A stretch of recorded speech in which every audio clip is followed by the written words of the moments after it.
கேரளாவில் ஆண்டுதோறும் சீசன் போல் Nipah virus பரவல் இருந்து வருகிறது.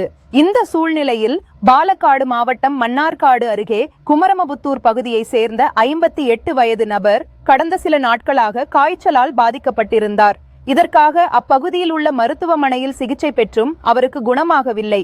ஆனால் உடல்நிலை மிகவும் மோசமானதால் அவர் மஞ்சேரியில் உள்ள அரசு மருத்துவக் கல்லூரி மருத்துவமனையில் சிகிச்சைக்காக அனுமதிக்கப்பட்டார்.